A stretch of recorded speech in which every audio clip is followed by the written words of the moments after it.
early. I mean, 30 seconds is neither here nor there. But my pizza's not here yet. My pizza's It's already tomorrow here. Have you got a pizza coming? Yes. Do you know, I wonder what it's like living somewhere where deliveries happen. That must be amazing. Absolutely amazing. Oh, it's not by drone. Not by drone. Quite excited. I'll do the introduction bit. We started 30 seconds early. Good afternoon, good morning, good evening, wherever you might be in the world. Here we are. Now, Bruce was having headphone problems from the Red Cross or whoever it is he's got his headphones from. And when he joined, he'd mentioned, please say again, what is NOTAM going to be becoming? Notice to ear missions. And that is Dinkum. That's the new terminology for NOTAM. That's what they've replaced notice to airmen with. It's a notice to air missions. It has. It's another thing. Well, but apparently that's what the outcome of the gender neutrality discussions has come to. I am astounded. I mean, yeah, okay. But so if you're in the UK, that generally means your ops manual, if you ever mention the word NOTAM and then you roll it out to the people have to change. This has huge cost implications for operators. You've got to change a page of your manual to but that's to operators. It doesn't matter. It's not to the regulator. It's to the operator. So that's fine. The operator can pay for that. And the thing is, as I mentioned on Twitter, you can't paper over institutionalized gender or race bias by changing the vocabulary. Yeah, it doesn't mention in the airman definition. It does not mention a gender at all. It only talks about crew. It doesn't mention. It's the word. It's the acronym airmen. Like, ooh, there's men. Yeah. Women, you can't read this. Go away. And that's the problem with today's wokey world. They're not looking at the definition of the world. You are so insensitive. Such an insensitive person. How dare you say that? I'm offended. I'm a victim. That sounds like a rubbish theme park. Welcome to Wokey World. It's, you can see the big sign and everything. So not woke, it's unreal. I tell you, you couldn't have me in any meeting where you can't say anything incorrect. I'd be thrown out the door. I really would. I don't know. Oh, I don't know, on like a live YouTube stream or anything like that. Yeah. Anything like that. I don't really know what it means. It's another one of those things. And remember, if we don't sing from the YouTube hymn book, we get cancelled. Do we? Is there a hymn book? Oh yeah, you've got YouTube is very left-leaning woke. It is the capital of wokeness. If you dare say anything that's not, along the corporate line, then you get severely dealt with. It's been shown many times in the past.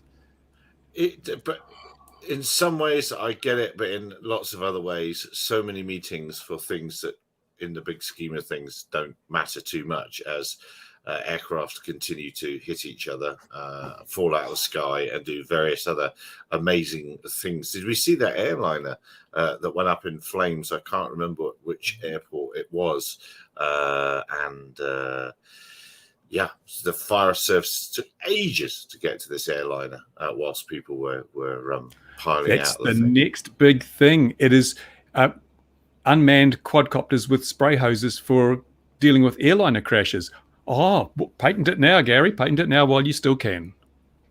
So I can't now, can I? Because I've said it out loud. I don't think I can I? I don't know. This prior art now, even though it's my own prior art. Well, anyway, hello there, Doverans. But your art's only paint by numbers, so it doesn't count. Yeah, painting by numbers, exactly. Now, is that still a thing? Can you still buy paint by numbers? It used to be a big thing when I was a kid, and you do the Mona Lisa yourself. Look at that, it's just like the real thing, except it's completely different. But I haven't seen one of those sets for ages. You can get them in a notebook sort of form, but not like the set. I know exactly what you mean. With the artist, the tiny little pots of brush, tiny little pots of paint, and you always found that number 72 green. There's not enough of it. I can't give it a second coat. Yes, whichever it was, indeed. No, there's still about not quite as you thought. So let's go. Mavic 3. So they rushed it out the door because Christmas is coming. That's the bottom line, isn't it? It looks like it. So it's hard not to say. Well, it's hard to say it was finished. That's the right words to use. What's been really interesting in the launch is how quick we've been able to see people get their hands on it. People were able to buy it on day one, which does give a different spin on things, and it changes the whole review process. And it must have been difficult for the people who've reviewed it, because they clearly did not have fully working aircraft. There are many of the reviews that were short compared to the normal, and they openly said, we can't show you this stuff because it's not there yet. Some were longer, some were shorter, but there was definitely a feeling of, we can't show you everything that's to come on this. But then, because people were buying it that day, you had people unboxing it genuinely themselves within 6 hours. And that must hurt the analytics on those companies who rely, and I call them companies, creators, companies, review channels, sponsored videos, whatever we want to call them. And again, some labeled it as sponsored. To be fair to the likes of Peter McKinnon and those guys, they make it clear up front, this is a sponsored video. Some of them are not. That's still something I have a bone of contention with. But yeah, it must be hard for them, because they're not going to get the analytics when the product is in people's hands the next day, because suddenly people are going to watch, oh, I've just bought it and here's my review. And they will always get the views, but it must muddy the water. But yeah, look, it looks good. It wasn't quite what was originally said. There was talk of it having a mechanical shutter, which it doesn't. I think that's about the only feature it didn't have that we were expecting based on the leaked spec.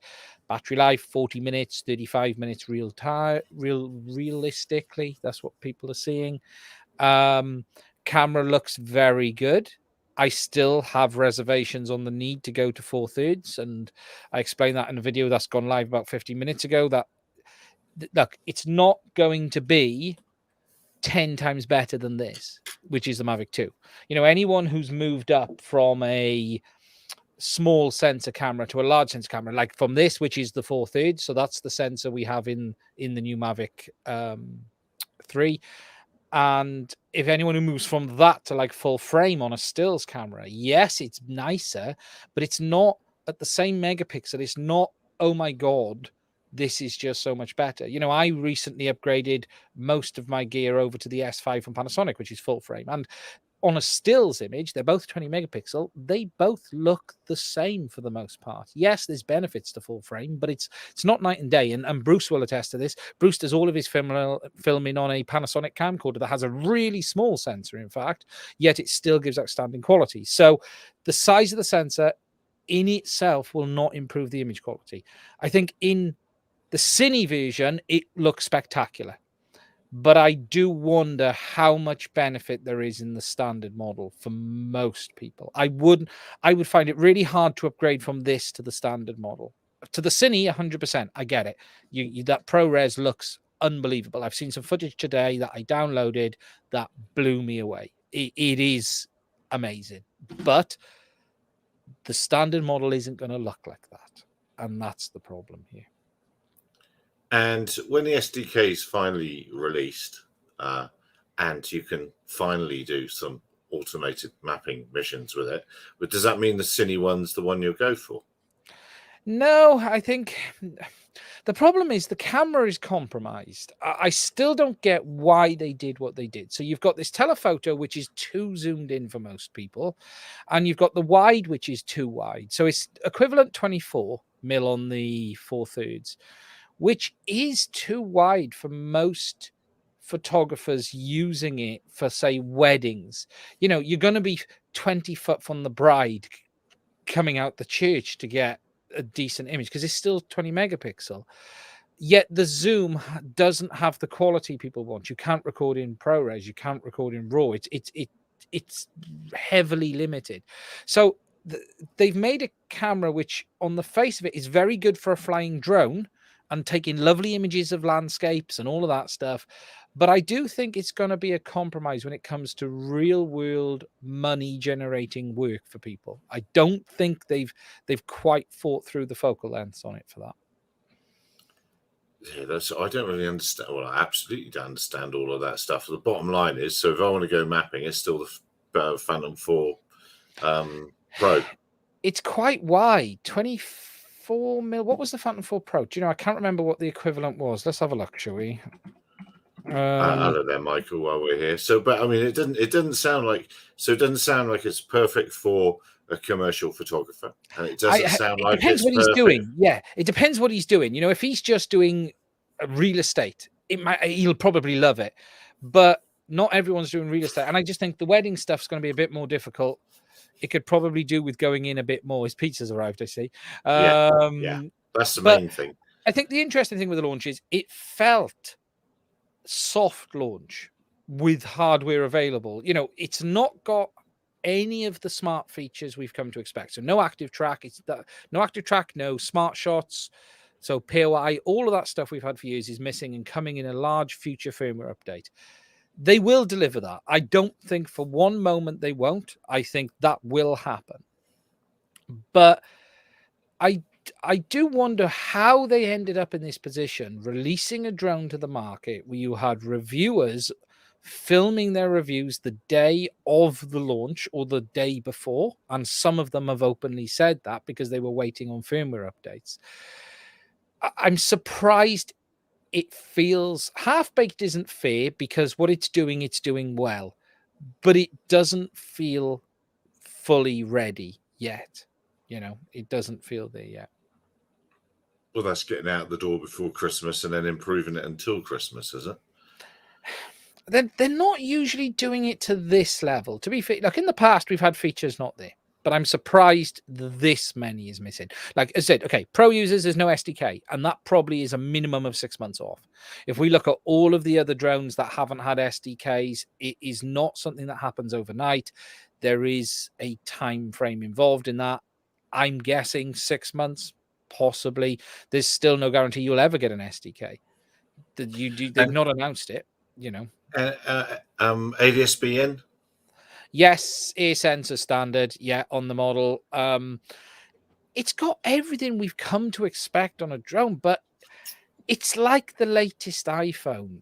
It's hardly exciting now. The camera's nice, but we've had that camera on Inspires for 4 years now. So what this looks really good at is providing the ProRes Cine model I get, but the people who will really want to use that will hate the workflow because they're having to plug the drone into their PC to download the footage, which means they're wasting time offloading data instead of being able to fly.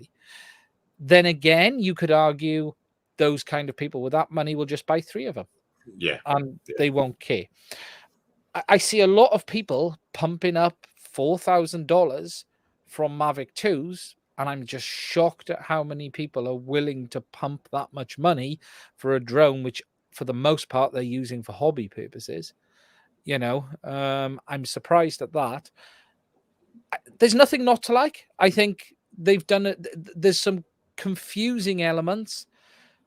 But the talk is the image quality is very good. It flies well. It's particularly fast, which is nice to see. We like them to have a bit more speed, and it's got a bit of grunt behind it as well. And there's been some flying it in heavy winds, and it can hold its own, which is good. But it's an expensive.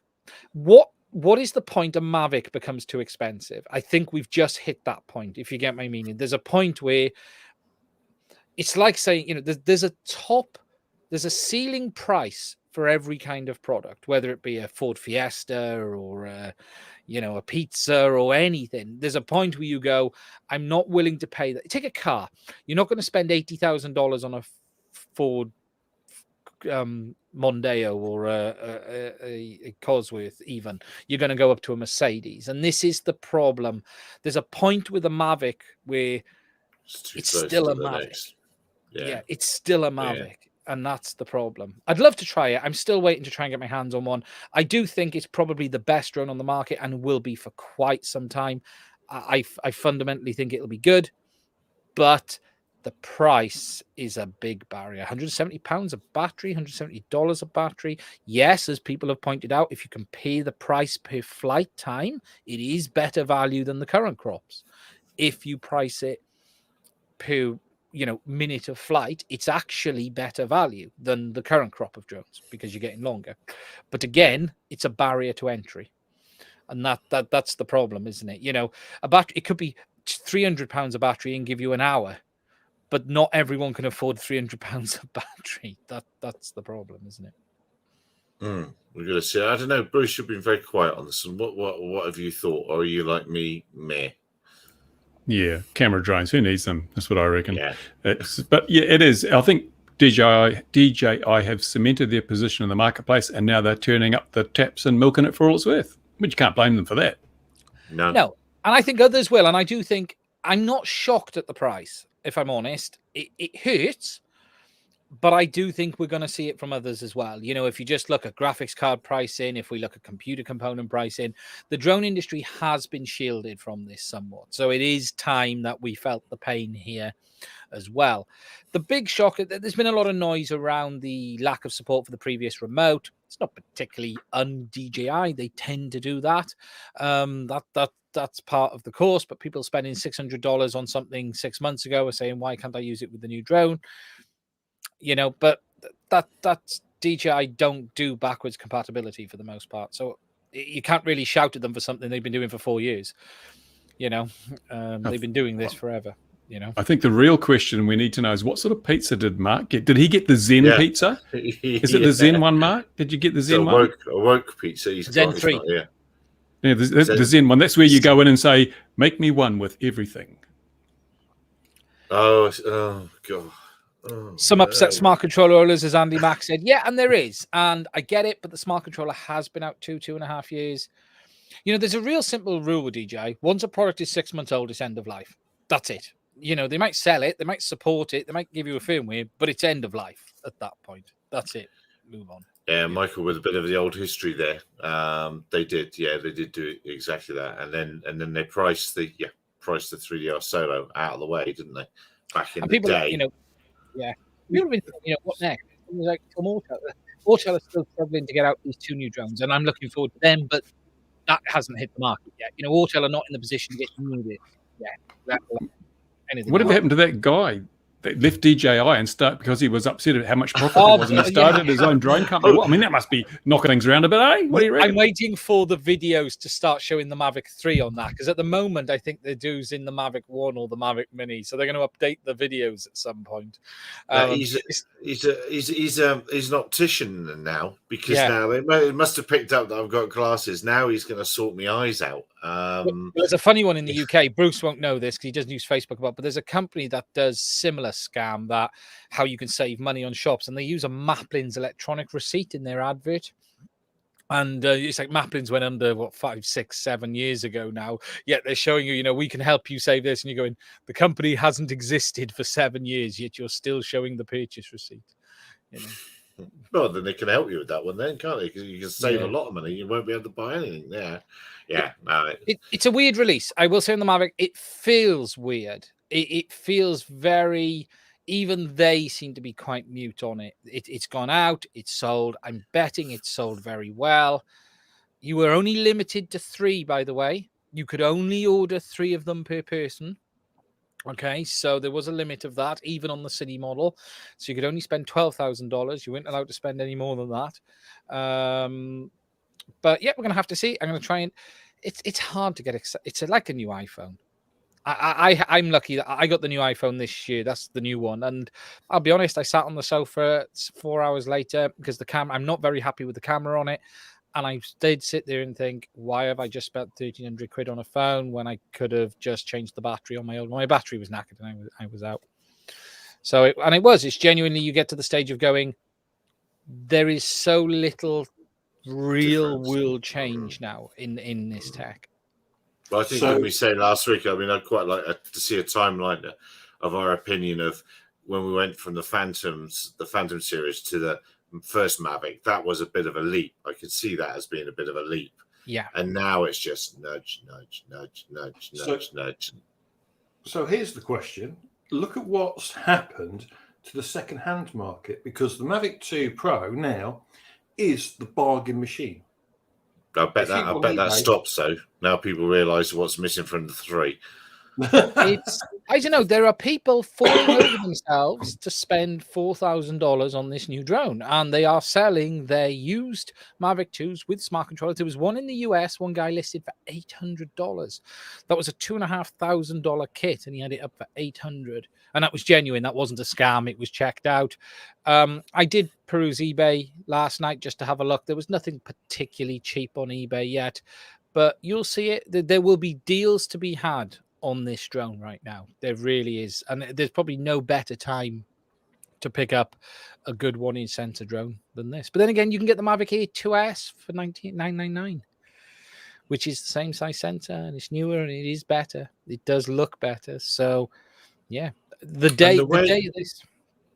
Sorry, I was going to say I'll let you go with the day, but then the weight of the thing. Just under 900 Which grams. class? So which class are we in? A1. C1. A1. C1. So what does that mean? You're muted, Mark. Yeah. Just leave it there. We It's agree. fine. That's fine. It's fine. He's muted. What is he doing? Apparently, what he's he's muted. Yes. Muted. Yeah. Did you say neutered? Muted. Quite so. I don't want to get to the vets. The vets, yes. No, 2 bricks for you. Where are we at with the C classification then? What's the implications of the size of the thing? Well, if it came out if it got C marked, if it did end up with a C1 classification because it's under 900 grams at 895, it would be C1. Therefore, just no intentional overflight of uninvolved people. Literally, you can take off from your front garden, have the footpath right next to it. As long as you do not overfly anyone, you can fly. Plus, you do not. Hey, if you crash into those people, they become involved, so no crime committed. Yeah. But also, Yes. for the C1, I don't believe you need to have the A2 C of C. We'll have to Does it check see that. what? We'll have to check that. There Check needs to be a that. diagram, doesn't there? There does need to be a diagram. Quite. There is one because somewhere, but at the minute, I'm just about to do this. So, Well, what does that mean? Does it that means so, I can't double check myself right now to eat my pizza. but I was just going to say, I've just checked the lenses where we were talking about this for mapping. So the Phantom 4 Pro is equivalent 35mm. This is equivalent of 24. So it's a lot wider. It is a lot wider in normal world use, which is fantastic for drone image cityscapes, rural type filming. It is looking. So some of the footage I was shared today from the ProRes was of like looking at one of the American cities at dark as it was getting dusk, and it was just stunning. It was some of the best drone footage I've seen. But pro users are not doing that all of the time. Most bread and butter pro users are doing things like weddings, like events and stuff like that, and you're going to have to get awfully close on that 24mm equivalent to get the image to look decent, because it's still only 20 megapixel. And the other one's 162mm, the camera that doesn't work properly. So what? Yeah, it doesn't know if it's Arthur or Martha, does it? That it's jack of all trades and master of none, right across the spectrum, from photographers to mappers. It doesn't work. It'll look, you can use it, but as you say, you're not gonna. You got a lovely bride coming out of a church, and it's going to be there. Do you know what I mean? To get the image, it's going to be a lot closer and a lot more disturbing. So I see a lot of pro users buying one, but I do see them. And I would say to them, I would just check you're happy with what you're going to get first of all. If you were happy with the 15mm, but that's still equivalent of 30. So we were running the 15s on the Inspire 2. It comes with the 15mm lens, and that's got a 2x crop factor, so it's 30mm. So it's still tighter on the Inspire 2 than this new drone. So it's enough of a compromise to be useless to everybody. Yeah, it's basically, isn't it? Can we talk a bit quicker? Well, but yeah, where did they come up with these camera specs? There must have had one. There surely must be a team that does that knows how the wedding photography market, general photography market works, and they would have said, we need this, and there'll be another team there. Surely there must be that are really into their mapping, and they know what the mapping needs. So it should have been one or the other, and it was an argument. But it seems like they've arrived with neither. I think this is developed from the people who go out to countries and do cliff jumping and surfboards, and most of their names are Brad. This drone is heavily the Brad drone. The Brad drone. It really is, you know, the Peter McKinnon style stuff. It's that this is. So, would it be fair to say action camera then? I'd say YouTube. You know what I'd YouTube, say? okay, I'd say YouTube. Okay, yeah, It's that world, isn't it? You know. Can you say YouTube on YouTube? I forgot that demonetizes you. Don't say YouTube 3 times. Vimeo. Don't say it 3 times. Say it 3 times. The little YouTube man pops up. Vimeo. And here he comes. Here he is. Yeah. Elon Musk comes in a stripy suit. Yes, absolutely. I'm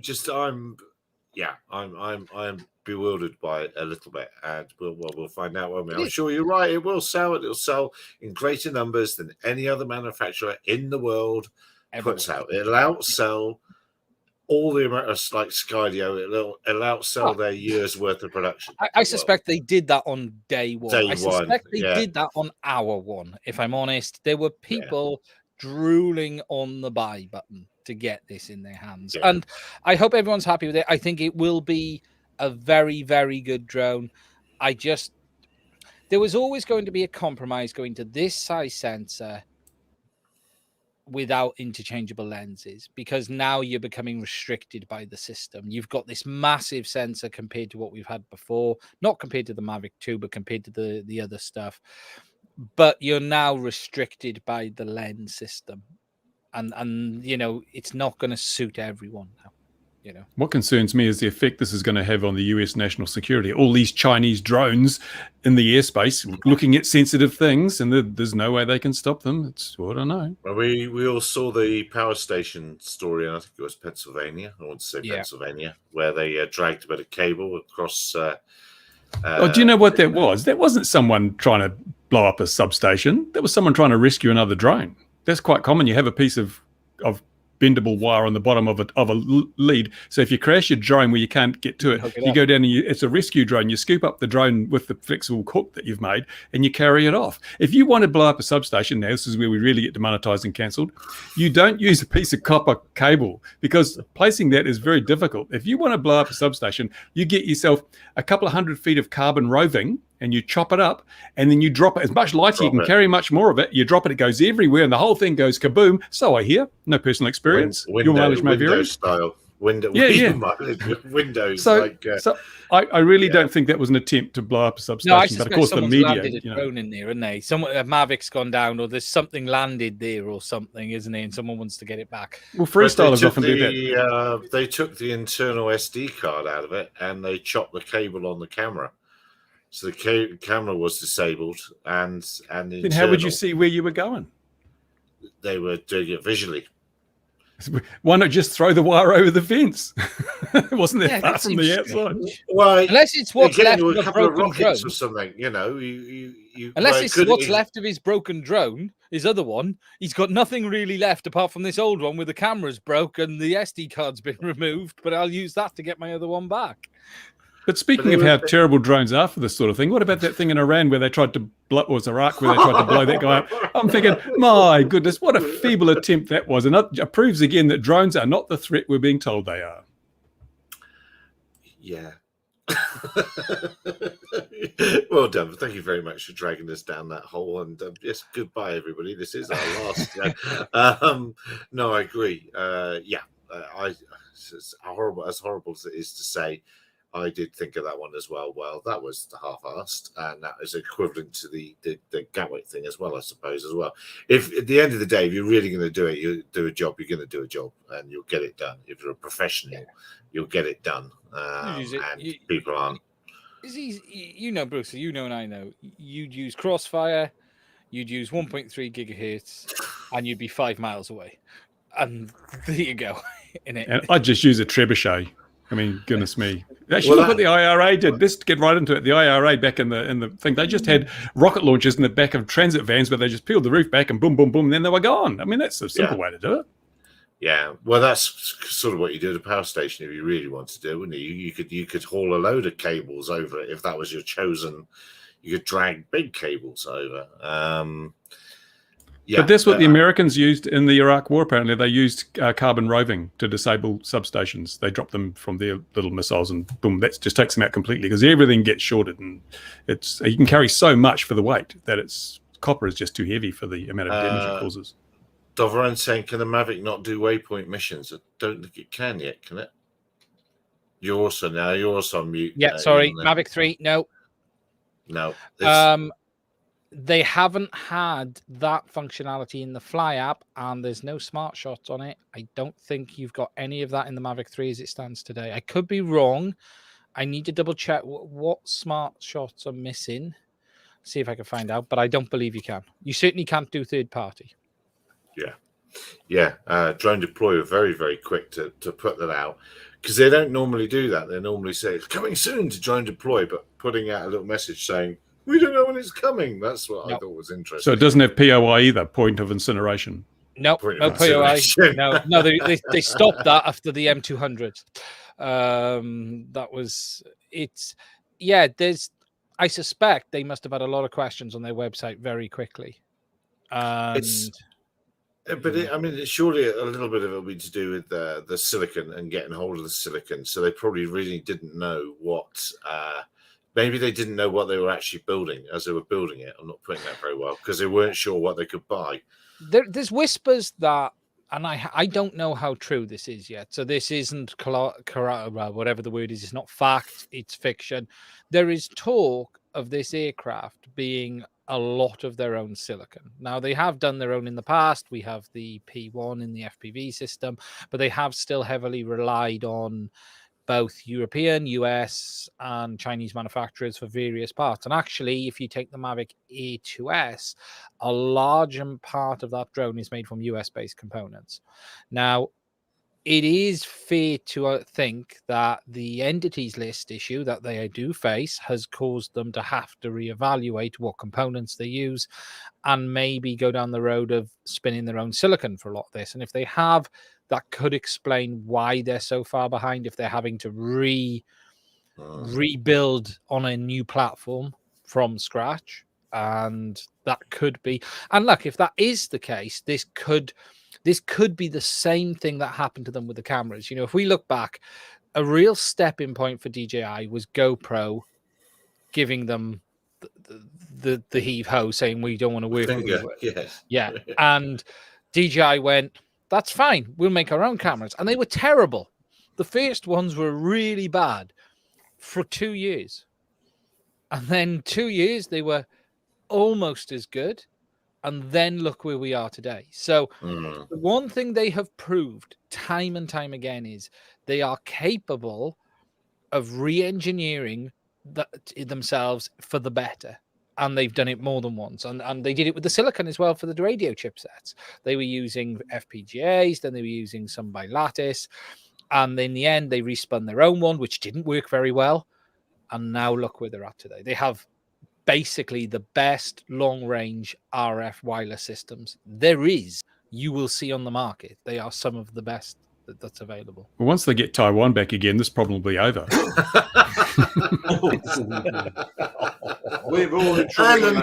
We're all in trouble when that happens. And there's yet another reason. He's got a list of undiscussable things he can't talk about on his own channel. Here's a list. That's right. I'm going to say it. They will, no doubt, they will be able to iterate away. Was it Kaizen or whatever it is the Japanese say? They will be able to iterate into better versions, especially if this is the first run of their hardware, which they'll need to use moving forward. I see in America they've quickly had to order like $1 bajillion worth of GPS from the GPS company that makes the GPSs for the stealth gear because they've gone bust or something. So there's been a big rush, or they're shutting down production. There's a big rush to buy GPS. So even the US military are having, from that supplier, are having silicon issues. And I wonder when this is all going to end. It must surely be getting back to normal, or is China still in trouble with its power and its... It's way behind, isn't it? They can't keep production solid at the minute. And the SDK for their own fly app. There was something about the apps it can use as well, wasn't there? I didn't keep up with whatever that was. Fly app. Yeah, this is another weird one. The Fly app started as a cut down app for their cheapest drones. It was released for the Mini. Yeah, the Mini. I think it started with the Mini, and it was a cut down app with no functionality, designed to be as easy to use as possible. And then it's been developed, and now it's their go-to app, but it doesn't have half the functionality of Go4, not even half of it. So they're going to have to bring all of that over. But again, it's a strange choice. It's a great day for Skydio and all the others, though, because now this brand new $4,000 drone that has issues if you are in the US and perhaps the Five Eyes countries. Suddenly it gives all the other competitors a little go, doesn't it? That gives them a chance to expand into the market. Well, see, it's the benchmark, doesn't it? It says this is people will pay this much, so they can all raise their prices. And I'm trying to figure now: should I spend $2,000 to be told I can't fly at my airport, or should I spend $4,000 to be told I can't fly at my airport? It's a tough decision, but I'm mulling it over. Someone did post that, actually. Someone did post it. I think the problem is Skydio any better? They couldn't deliver hardware, let alone software. So it's easy to sit here and criticize DJI for delivering a product that isn't finished. But if it's because we've done it so much. We're very skilled at it. We're very skilled at it. But even by anyone else's standards, they're years ahead. To be brutal, Autel can't deliver the 2 new drones they've promised the world right now. We've got Skydio, who have been unable to deliver the fantastic S2 for large parts of the world. Yes, it's available, but it really hasn't seen that. It's not seen traction in domestic drones. It's not seen any traction consumer drones, really. So as bad as, even when DJI's, I'm not going to say off their game, but a little bit behind, they're still like years ahead. So and it doesn't look like a vajazzle. I think we know what we're talking about there. It's that we can't tempt it. Is he not listening to us now? No headset on. We can say whatever we like now. Oh, he's back. He's back in the room. Damn, we can't say it now. Don't talk now. Yes, and it's not. But that makeup case drone is still not available either yet, is it? No. You can't actually buy them, can you? No. You can't buy half the drones that were promised. Remember Lily? Whoever saw a Lily? Just be patient. Yeah, it'll come. There's a man who used to work at the company that realised that. You could. But the last comment I'm making, it was very anticlimax. It was like, oh, here's the drone you've leaked for the last 6 months. Actually, the leaks were better than the drone, weren't they? In the end, yeah. Well, also the timing of it. They've never had it at that time in the day. The launch video and all that. That was also a bit. 2 a.m. and I didn't stay up. I didn't bother. I went to bed.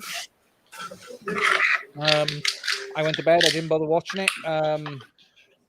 Come on, we all know that you had one. I wish. Or 2. I wouldn't mind having a play with the cine. He didn't have 4, that's for sure. No, definitely didn't have 4. No. So, Louis, what can you tell us from the world of windmill inspections and new platforms that you might be using to do it with? I believe DJI still doing the same mistake for a few months because the new Mavic 3 does not have SDK support. the same as the Air 2S, and the same as the Mini 2. So for professional market, either they are trying to push down the throat of everyone the M300s with those $700 a piece batteries. They really have to up their game, because everybody else is having SDK support. So I really don't know what they're doing down there in Shenzhen. Perhaps building all the electric cars in the world and not paying attention to the drones. Yeah, I think that. I think there could be some truth in that. I think they could be spending more time with sensors for other things, and could be becoming less of a thing for them. I think part of it is, and they've lost a lot of people who helped over the years steer officially. All of the guys used to run the Enterprise. They've lost. Come on. But I'm not talking about the people in China. I'm talking about the people in China did all the work. Yeah, but that's not the important bit. The problem is, yes, it's okay them building anything amazing, but you need the steering of the ship to say, no, that's not what users need or want, or no, okay, can you make that a bit, that's too wide, and it does feel like they've lost that feedback. And a classic of that is this action camera.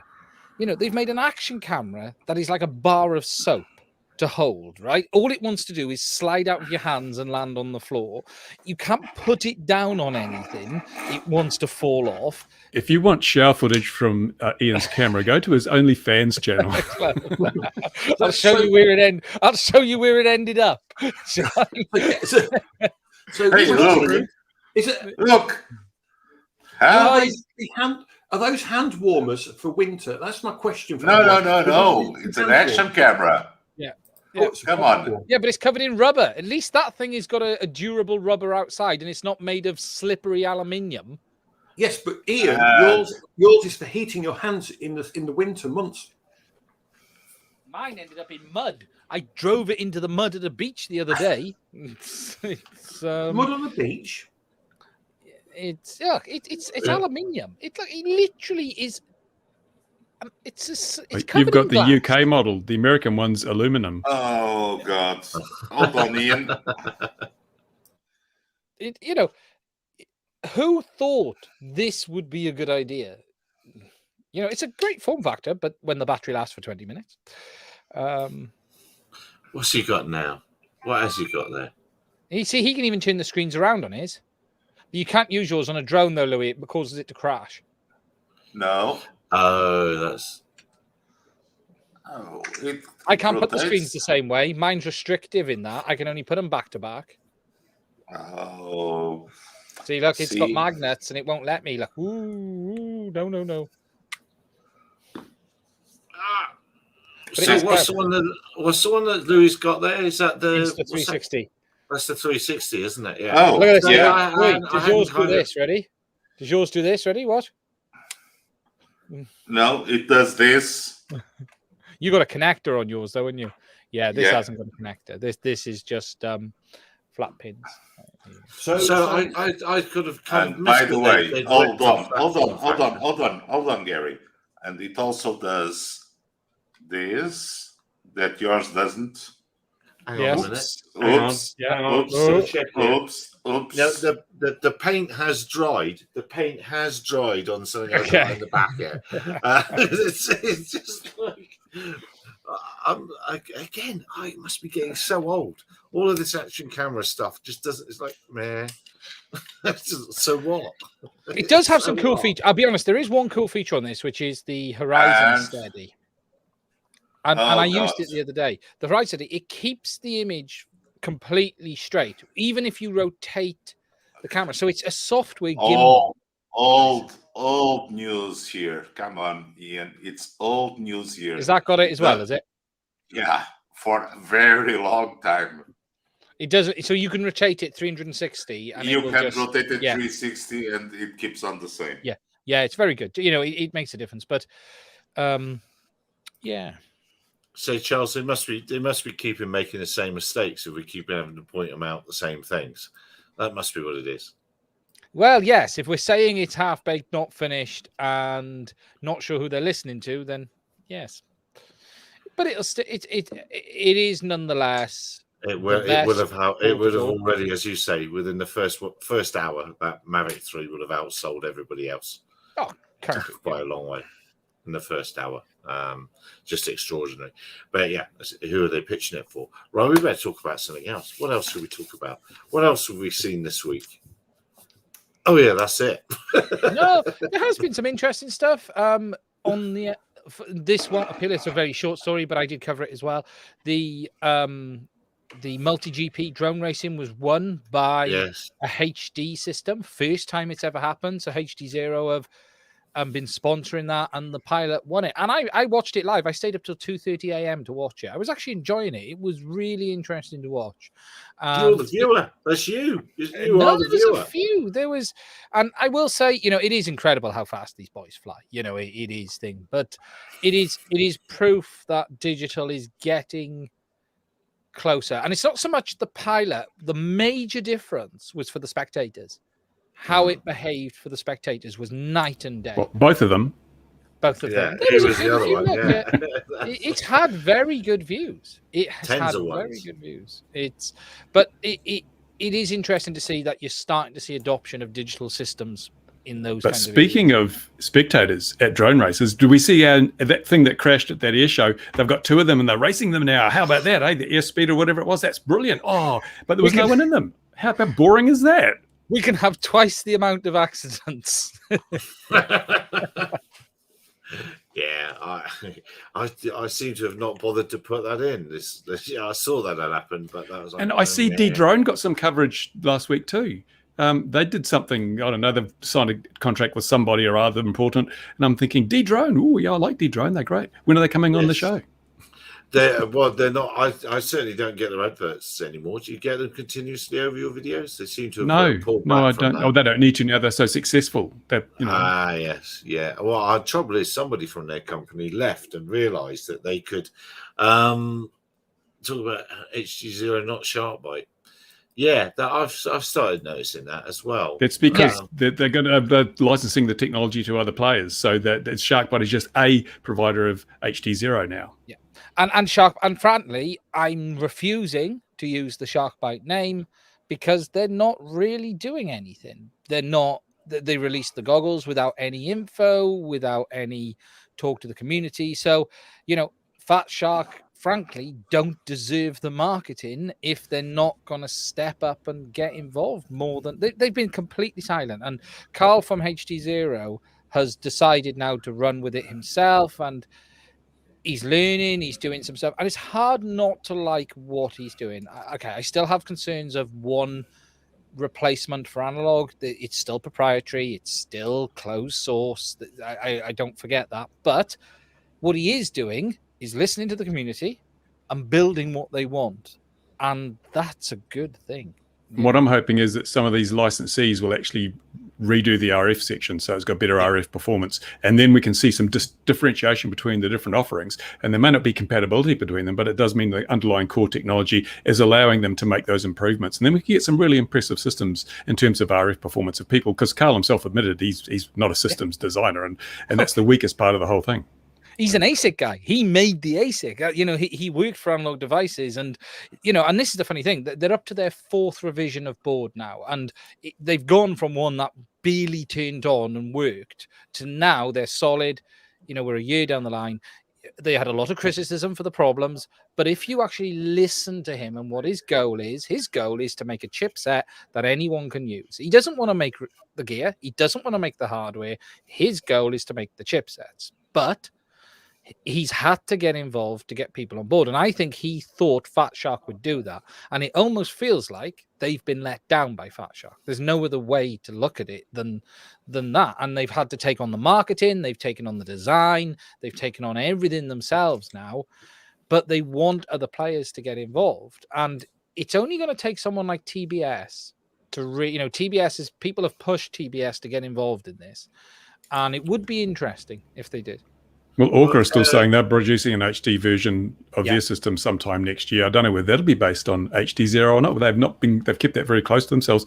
And I think it's FreeSky have said they're producing an HD0 system. There's yeah. Yeah, so but FreeSky isn't the force it once was. So hopefully, if they got someone like Radio Master or Jumper on board, that could be pretty positive towards them. And it may explain why DJI have gone out and are picking up all these partners as well, because obviously they need to have some groundswell of third-party support for their product, or it's going to be overwhelmed by the HD0 one. It's not perfect. It does have its issues at the moment. Penetration is still a major problem on the system as it is today for me. But the new camera is very, very good. It's as good as DJI for the most part. Now there's a 1 watt VTX around the corner. They don't want to label it. Imagine if you use that with your DJI camera, man, you could have a real fire going. It's gonna, but yeah, and it's development. I have been critical of them, only really interested in racing, but I'm beginning to understand a bit more why they've done that. And having watched it and spent a lot more time among the boys who are heavily involved, I can see what they're trying to do is get in at the grassroots and then, cater for everyone else afterwards. And look, at this moment in time, there is no reason not to support them in what they're doing. I still have concerns of one company becoming the de facto chipset for the future of digital FPV. And people keep throwing this argument back that, is it Next Wave, Bruce? Most of the modules, is it Next? Who's the company that makes most of the modules in 5.8? Analog. Yeah, the analog modules is Next Wave. Yeah. Everyone goes, but Next Wave control the market. They make the most modules, but anyone can make an analog VTX if they want to. Just because you're using that chipset, there's nothing proprietary in analog that means you can't do it. The problem with digital is, if one company becomes the de facto standard, then it's a monopoly. And that's the only concern I have. Yeah, my concern at this stage is that we've got a pretty poor RF setup, as you say, no penetration, because it's got some deficiencies. And so if you buy in at this stage, you may find that a lot of the gear you buy today either isn't compatible with new gear or it doesn't work nearly as well as new gear. So if I was looking at getting into digital, I'd probably hold on just a little bit longer to wait and see what the next generation of the HD or what FreeSky's implementation or what we're going to get with better RF performance. Because that's going to be the deciding point. At the moment, it works adequately, but I think it will work a lot better once we get some more skill involved in the RF side of things. Maybe new ASIC. Yeah. I was going to ask actually what you guys would recommend for digital FPV, but I think Bruce just answered the question rather well for me. It depends. It depends. If you want to get in now, it depends on what you want to do. If you want low latency, well, then go HD0. But if you want the best visual system, the system that's going to look best in the goggles, give you the most range, give you easiest setup, then you go DJI. It's undoubtedly better. It is that simple. It's latency or range. It comes down to latency, image quality, and range. Yeah, and either will do you. Either are good. But so where does that really get you at the end of the day if you haven't got decent antennas? Aren't you just heating up a little bit of the sky more efficiently? And you're just making it really hard because you fly next to the other guy on the flight line and obliterate his signal, even though he's 3 channels away. Just to be clear, if I was going to do it, it's for a plane. So because I like flying planes, I like. DJ. Okay, so OSD limited but enough. Only girls use OSDs. Can I have an OSD that can get me home? That's what I Yeah. It's enough. It just doesn't have all the bells and whistles. Sorry, I didn't mean to mention girls. Only gender non-specific female. No, I can't even say female. I don't know. Only the ones that wear dresses. Man, that could be anybody. No, there's a lot of men wear dresses. Don't you worry. I've seen the parties at your place, Gary. Something else we touched on earlier as well as the RF stage. One thing we do forget quite a bit with DJI is the main ear unit is multi in, multi out, as is the goggles, and their RF behavior is extremely complex and very good at recovering the signal. And I think that's a lot of where HD0 struggles because we're still a single antenna. Okay, the Vista only has one, but it doesn't have all of the benefits. So I'm thinking AudioPilot, DJI, digital then for FPV. Which set of goggles DJI do I go for? does it really matter? No, version 1 or version 2, Yeah, whichever you can doesn't get matter. the cheapest. The other thing is how much time are you willing to put in? Because if you're flying fixed wing and you're flying with a flight controller, then OpenHD is a pretty good option if you know what you're doing. I'm quite happy. So go for with DJI, Mark. Sorry, Yes. I couldn't resist that, Mark. That's fair enough. DJI basically with the Pix flight controller, because I'm assuming it's just the HD unit. Well, And by the way, Mark, if you're going to buy, there is a affiliate link in the description. Yeah,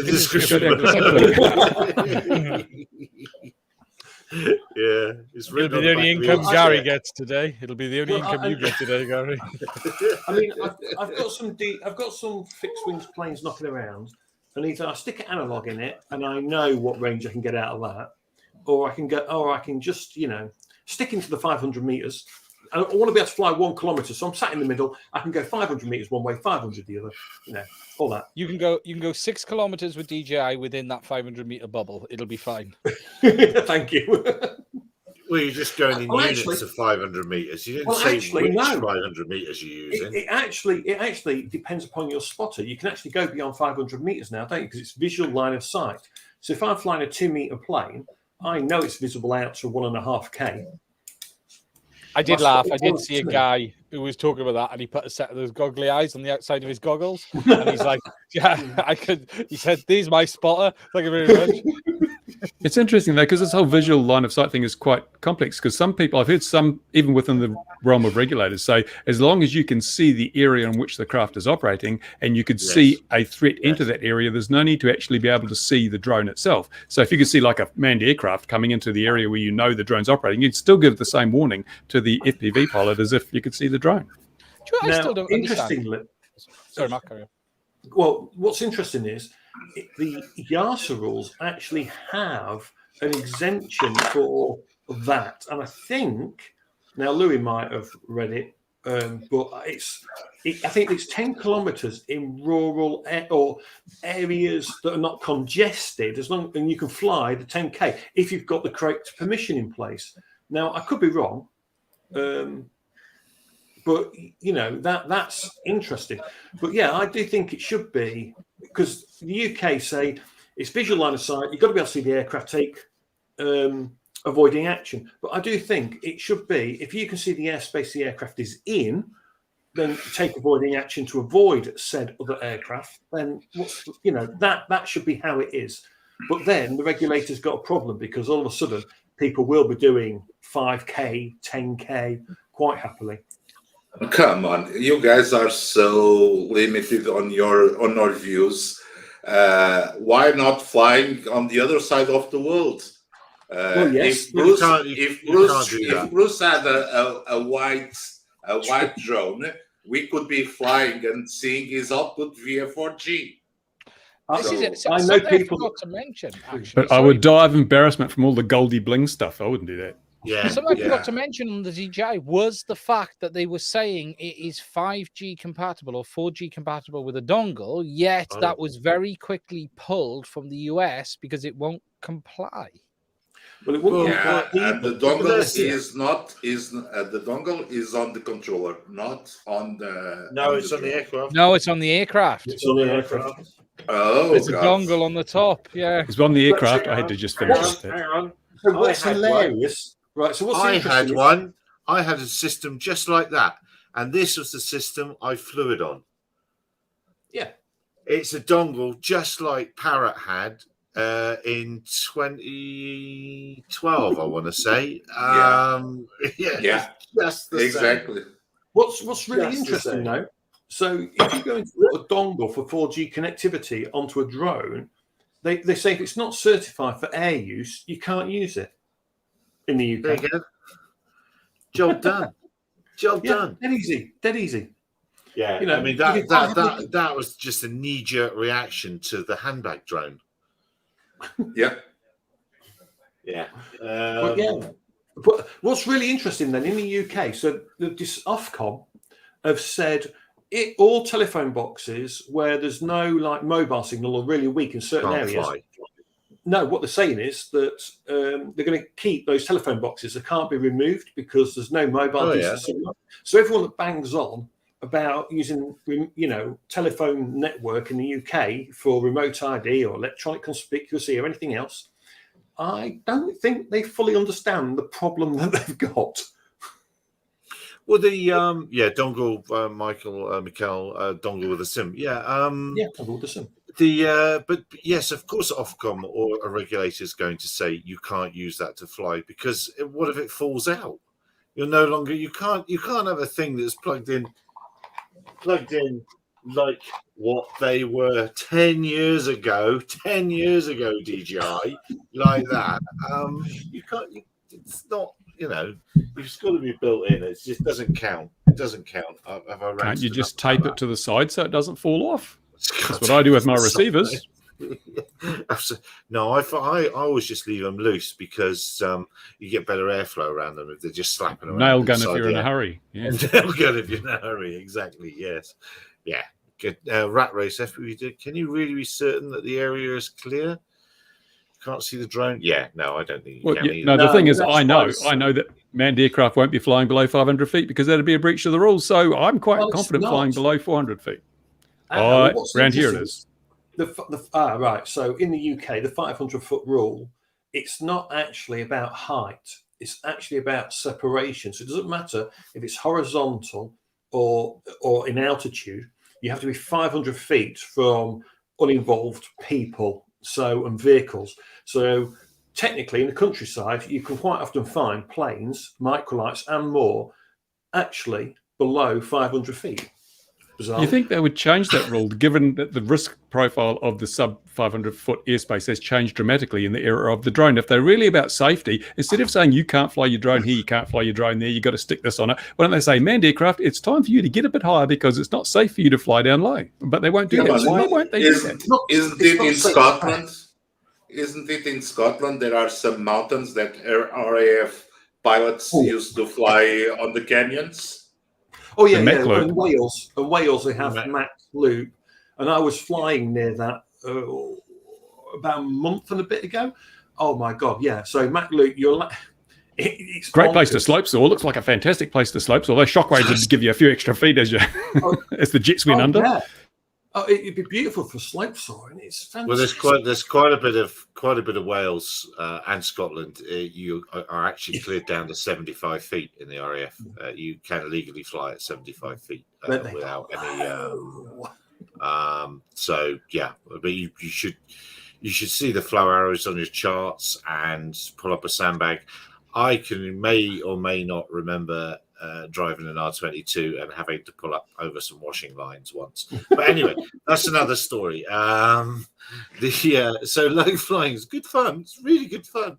That's the thing. I mean, I don't fly above, when I'm doing, even if I'm going to the limits of visual line of sight, I like to be below the top of the trees. So I don't see why you can't do that if you're not operating in navigable airspace, which I don't think 30 feet above the ground around trees is navigable airspace. I don't think there should be any limit on range in that regard, because it's also self-limiting. Unless you've got altitude, you don't get much range, even from the best video or RF radio control link, because it requires that you are above the clutter to get the range. So I don't see why we can't fly in a shielded environment as far away as we choose to. Well, sorry, go on. I was going to say, I must admit, even flying a plane, people think, oh, plane's going to fly high. I must admit, when I fly FPV planes, I do tend to be a little bit too low at times. I don't go high. Well, I forgot what I was going to say now. It can't have been all that important. Oh, yes, on dear old LinkedIn, I've ignited. There's some chats, a huge pontification about BV loss and how we're going to have electronic conspicuity, this, that, and all that. And I've put my standard old hashtag no GA below 2K, and people don't get angry with that. But that really is a simple way. If we really are going to start using the first 500 feet, well, let's call it the first 1,000. Use the first 500, and everyone else bog off. Exactly, but why don't regulators take that? I mean, they're all talking safety, but that one simple thing, which would really inconvenience very few full-size operators, but it would massively improve safety. They refuse to do it, so it shows that the safety thing's nothing. By the way, while I think of it, that DEC meeting we had a couple of weeks ago, did you notice how underrepresented the hobby was? Because I went out and did my little survey with all the people in the street, and when I showed them drone versus model plane, I think there was 15 out of 16 people got it right, that the model plane wasn't a drone, or they got it wrong, you might say. So the one thing that the DAC did was change the nomenclature to basically say all your model aircrafts are drone now. They're all drones, which is the one thing the hobby has been rebelling against for years. We don't want to have our model aircraft called drones.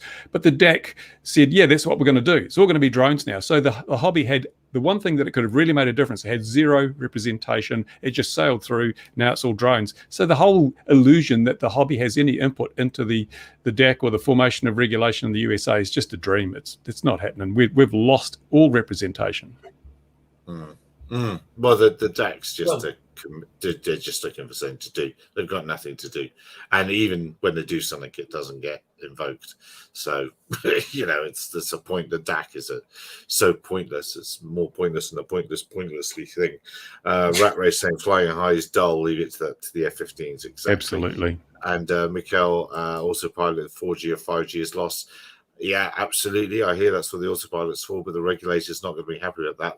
The regulators going to want your C2 link to be continuous, which it'll fall out. But that I can't believe it's not better. I can't believe they released that as a feature, having a dongle that you plug in. And I wonder what was the fancy dongle going to cost? Do we know, Ian? Do we know what they wanted for it?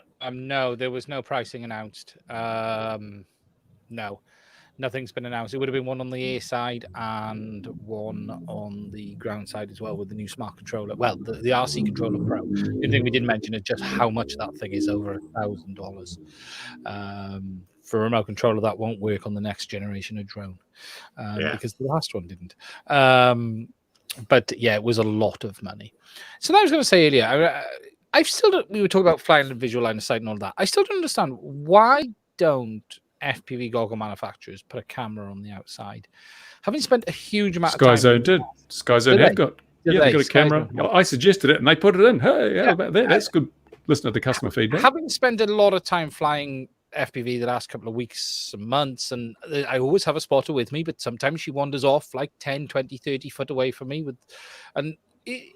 there are times where you can hear someone coming and you might want to believe him? I don't believe him. No, she's always, I don't believe. If you've met my wife, she wanders back home, like tea and coffee, has a little lie down, but she's still spotting. But it is frustrating that you have to lift the goggles. You hear a rustling and you want to see, is it a dog having a sniff around your leg or something like that? It would be really handy. That's what you say. Yeah, that's what you say. But it'd be really handy to have a camera. You can just press a button and it just brings up a picture-in-picture view. Analog for the win, eh? Yeah. And that Dovran's, sorry if I'm saying that wrong, but you're exactly right. There's been some horrific mid-airs recently through blind spots. And that's what I've always said. If you're going to require an FPV pilot with the very low risk profile of their operation to have a spotter, then you're going to have spotters in the passenger seat of every light aircraft, because their situational awareness is... Underneath, hanging off underneath, sitting on the undercarriage. That spotter's still not going to be able to see through the aeroplane. So that spotter's going to be underneath. I suspect the people who made the spotter rule up have never actually sat in the cockpit of a Cessna 172 and seen how little you can see through those windows. There's a good microlight video kicking about of a chap who, when you watch the video, because it's the camera's off to his left and looking out across at him and the right hand side of the aircraft.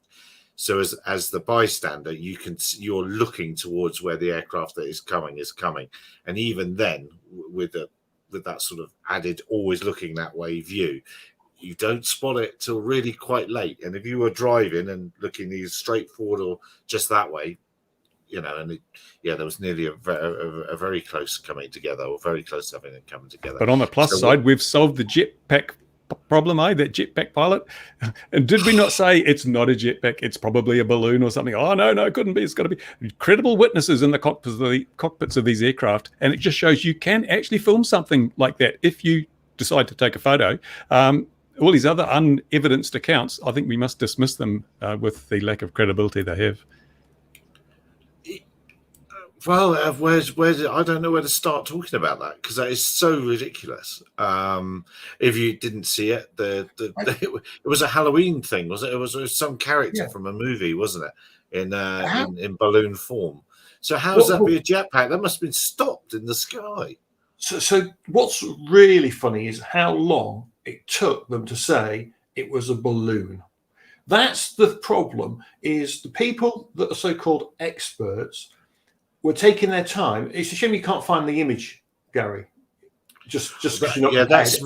That just smacks of being prepared. Yeah. We won't. But what I want to know is, how did it drift so far from Gatwick? Show everyone the image that you're talking about, if you can find it, just because it would just show that regulators or whatever, right, really need some to fix their eyesight. They need glasses or something, because if you didn't know what this was from this photo, it's laughable. It really is. It took so long for someone to say it might have been a hot air balloon. You know, wow. You take one look at it, you go, that was a balloon. Well, it's they wait long enough for bad news to go around the world multiple times. And yeah. Oh, is it not going to let me? Oh, it's an alien invasion. Let's face it. I've picked a bad one. Sorry. It's but yeah. Have you not got it on US News? Oh, no, it's just not worth. It's just not. I just can't be asked. I just can't be asked. Stuff like that. It's like, oh man. Yeah. Oh no, you're not getting the better version. Let me just stop. What an ironic ad banner. Perhaps the regulators should have clicked on that. Yeah. No, it's in my can't be arsed folder. Because it's just we knew it was nonsense from day one. You shouldn't say the word arse and holder so closely together. YouTube won't like it. YouTube's not going to like it at all. It's Christmas. It's noddy holder. Come on, you can't. You've got to be able to use the Christmas. term noddy. I would like to get something very straight right now. On the 25th of December, none of you are celebrating Christmas. You are actually being tricked into celebrating my birthday. Okay, that's what you're actually doing. Just so you know. Fanboys. Now, where is this shot coming from? Who is sharing this with me? Who wishes to explain? That's not me, but it's one of you. It's got to be. It's got to be one of you. It's got to be Louis. Must be Louis. He's the one that does this sort of thing. That looks like he's turning finals somewhere in Portugal. That doesn't look like there's any problem at all with that. I don't know what the point. Isn't it? Oh, he's muted. You're muted. Yeah. Louis. And I was saying it was not on a runway, or so. Well, because no one would build an apartment building on a runway. No. But then you also have, if you're concerned about flying above 30 meters, what about flying below 30 meters or below 0 meters? Oh yeah. Oh, don't. I've met helicopters at tree height before. It was not fun. Yeah. Because what happens is a helicopter, the blades, they wipe out analog video, by the way. So those things, the military helicopters from the props, from the main blades, they just wipe out all your analog feed. You can't see nothing. And you're within I must have been within about 600 meters of them. And they were tree hopping. And it was like, They can do. It's perfectly fine. It's perfect. Until they cut across in front of me and wipe out my video, fine. Then I can't see anything. That's not for long, is it? You're flying slowly. I mean, where's the harm? I'll always defend helicopters. There's no problem on flying helicopters. You can also fly your single engine plane below 30 meters. You don't. You can also show this one. It's way below 30 meters. Is it landing? Yeah. Oh, Red Bull. Red Bull. That's a very funky windmill. Yeah. That's a very funky turbine blade. Yeah. So. Is that Red Bull? It's not, is it? What is it? No, it was an air show here. Oh. So they were flying well. Because accidents never happen at air shows. We all know that. No, never. No, the whole BV loss thing, it's a term people have started learning in the last couple of years, and apparently that's going to save the world when every drone's allowed to fly BV loss. That's why we're getting remote ID. Remote ID will enable BV loss. all the companies that are currently not making money will then be making millions and millions of dollars, and there'll be jobs for everyone and love all around. Do you know how BV loss at the minute? So how most people do it, if you're going to go out and fly legally BV loss, they tend to have one person monitoring stuff like flight radar or some sort of other app that's showing all air traffic. You'll have the pilot flying then sat to one side, and they may have their own screen as well, but they have one guy that can monitor everything. Then you've got the pilot who's looking after the aircraft, and they just go. You know what I mean? And then that's the how it's monitoring flight radar or any of those apps is they're all time delayed, and you can also pay to not show on there. So they are so. Did you see in where was it? Was it China or somewhere? They've banned Flight Radar 24. Have they? Yeah, because it's secrets, special secrets that people shouldn't be able to see. So I think the app itself has been banned. You're not allowed to use it. Yeah. And that is one of the problems. It really isn't the panacea that people think it is, and it's quite dangerous to think it is. It's like we don't rely on our ADSB alarm, and we don't rely on the radio, and we don't rely on visual observers. But you make the Swiss cheese model, and in theory, and hopefully, if you're using your eyes, your ears, your ADSB, and your radio, it's going to be hard for someone to get through that. Yeah. Well, you'd think you could have some sort of thing these days where you have a better synthetic picture, where some sort of artificial intelligence could be listening out on your local Unicom frequencies and then hearing that. It'll still be wrong because people misreport their positions on the wireless all the time. Some in nautical miles, some in kilometers, some in statute miles, whichever they seem to have selected on the GPS, which they don't really understand how they use because they only fly every 6 months and they only fly for their hour to stay legal, so they don't understand the kit. But you'd think you could listen out on wireless and hear the calls and start painting them in the picture as well, and all sorts of other things, all sorts of camera-based systems. You'd think we'd be there by now. It comes back around to where's I know exactly where Richard is. I know exactly where he is. He is having his first. Because I wanted him to come along and talk about Hyundai and their deal with Hyundai today. But he's having his first father looking after baby experience. His wife is going out for the first time since they had their baby, their daughter. And has she met a nice man? Probably, yeah. It was a shame we can't say stuff like that. Hey, did you see the FAA has also issued a advisory regarding the radar altimeters that are being used by aircraft and the effects that 5G is having on them? Oh, really? No, I didn't see that. Yeah, because the future flight bid in. Sorry, but yes, I'll put. It's interesting because 5G, because of the multiple frequencies and things, because it's operating close, but not on top of the frequencies reserved for radio altimeters. They're having instances now where some of the older radio altimeter systems are being quite badly affected and disabled by 5G systems operating below the flight path.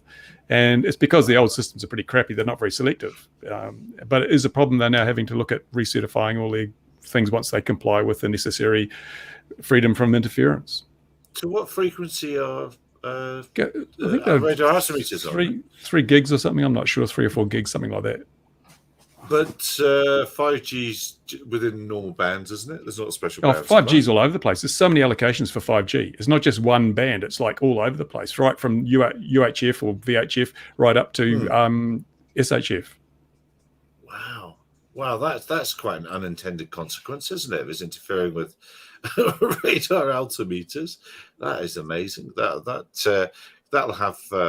and of course, the places in the world that will be getting 5G will be on those approach paths to international airports because that's where the big cities are. And that's where it's getting it first.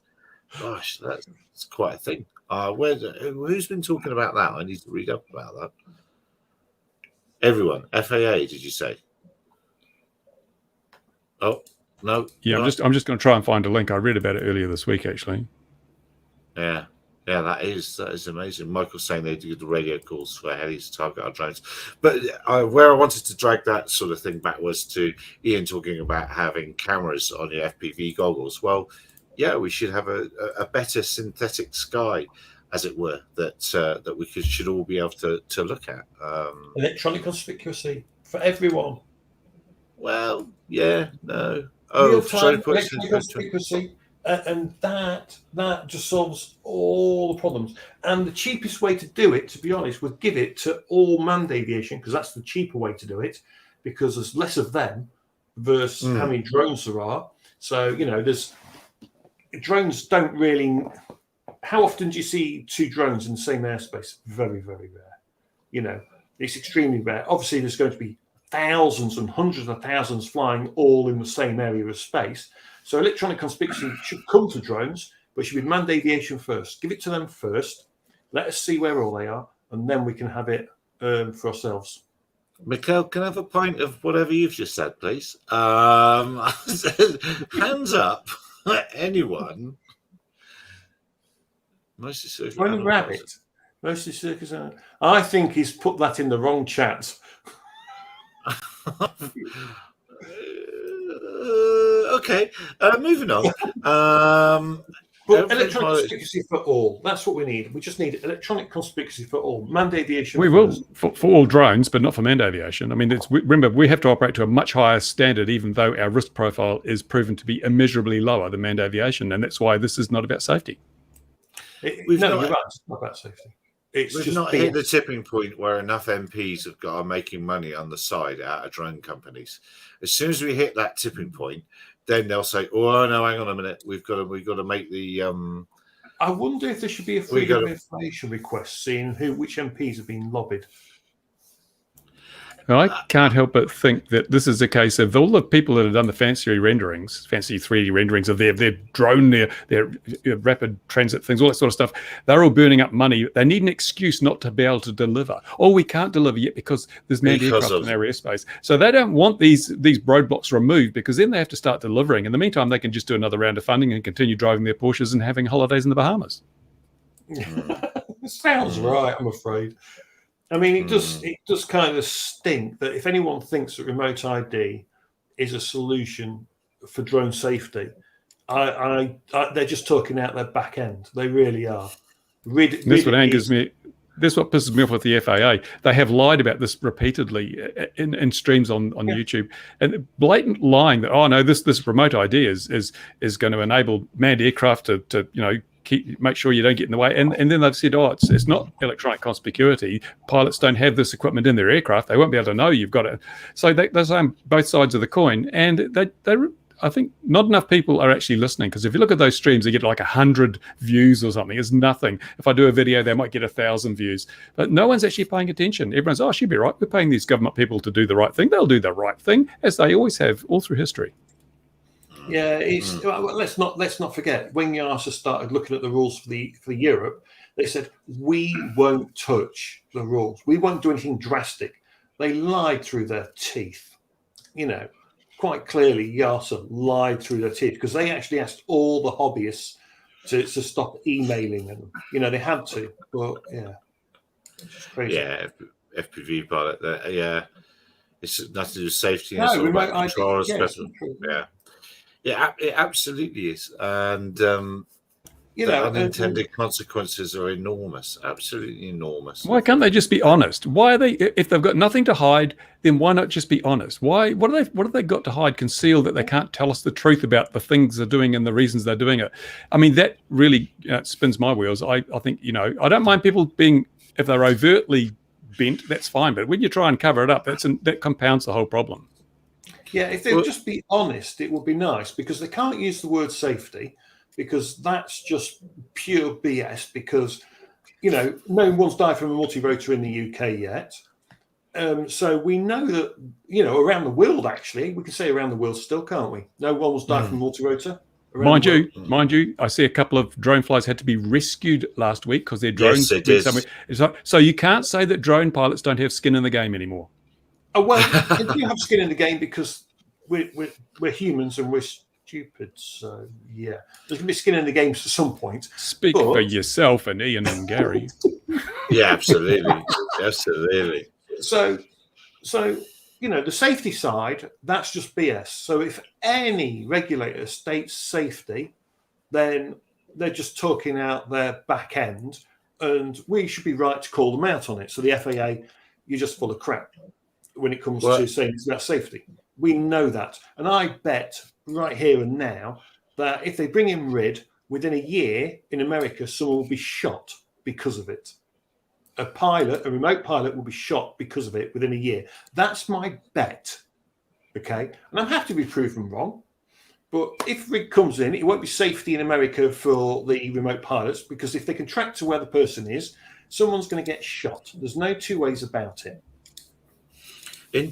Here, quite interesting. It's sort of related, but not quite, I suppose. That immediately made me think of what car thieves do here in Joburg, in particular, on a stormy night when you can't fly special VFR through the Johannesburg CTA, whichever one it is. When they steal a car, they'll rush in. When it's raining, they'll rush in there because they know the police helicopters can't follow them without a little bit of jiggery pokery. And then Rat Race FPV was saying, can you imagine the information overload? Well, Sky Demon is a terribly named a moving map product in the UK, and they're taking it on their own hands to present information that is relevant to the pilot that's flying, and there's filters and all that sort of thing. We're talking about technologies here, both with ADSB and RID, which are really just old. It's an old school way of doing business, really. If we're going down this route, again, hopefully Richard will come on next week. If we're going down this route, we've got to present information to manned pilots and to drone operators in a completely modern and better thought out way. It's not beyond our capabilities to do it. Well, we're just looking at, it's nearly 30 years old now, isn't it? ADSB. That's a rubbish technology. Well, not only is it bad technology, but it's badly implemented by companies like DJI. So everyone goes, "Oh, AirSense, got to have AirSense, got to have it for safety." No, you don't, because AirSense is really badly implemented, or it is on the M210. So what happens is, a plane flies along, it's at 5,000 feet, it's 5 kilometers out. It's at 5,000 feet. Now, I'm flying at 400 feet. And if it actually gets lower, so the commercial drone at 10,000 feet, who cares? Yeah, exactly. The point is, if you're going to use something like this, all I care about is anything within around 2 kilometers of me that's around the same height as me. So, I want to be able to set limits. So I want to know about a plane at 600 feet that's going to fly through, or 1,000 feet. That's all I care about. I don't care about anything else that's up there. It's completely irrelevant to me and to the rest of the world. And you get the app, the DJI app, saying, "Oh, there's an aircraft, get lower, get lower." And I'm doing mapping at 25 meters across this field, and I'm going, "I'm 25 meters high. Why are you giving me this alert? Is the plane landing in my field?" But that's the conversation that we should be having. We're going to have all these digital sources of getting geospatial. I'm trying to sound like a grown-up now. Geospatial information in, and it should be presented in the most effective manner. Yes, because one of the things that lessens situational awareness the most is cognitive overload. If you get too much information, you're actually worse off than if you don't get enough. And that's why I couldn't believe when I saw DJI's implementation, it didn't have the ability to set a altitude and a warning radius like I've done with the ADSB alarm. Also, if the aircraft is just tangential to that, it shouldn't set the alarm off. And if it's flying away, it shouldn't be setting an alarm off, only when it poses a threat to the operation. So as Rat Race FPV said, it's going to desensitize people to these warnings. And when you do need the warning, you're probably going to ignore it and you'll have a problem. And then DJI will say, "Oh, they ignored our warning. It's his fault." And you can set those things in ArduPilot, by the way, in the warnings. You can set altitude and then you can also set the autonomous action if you don't do anything that's going to happen. That's probably the best thing about the Cube is if you're flying a fixed wing, it senses that air ambulance, it senses that ADSB, it goes, "Hang on a minute, this is now within 500 meters of the aircraft." So that triggers the targeting system, does it? It turns the aircraft away. So the ArduPilot will turn the aircraft away from the problem, or should do. And if you've unfortunately oriented your cube 180 degrees out, I won't tell you what happens then. What about ocean flying? I can tell you what happens. It automatically calculates that the cube is 180 wrong and resets itself. Yeah, it fixes So, itself. Nobody likes a smart-ass flight controller.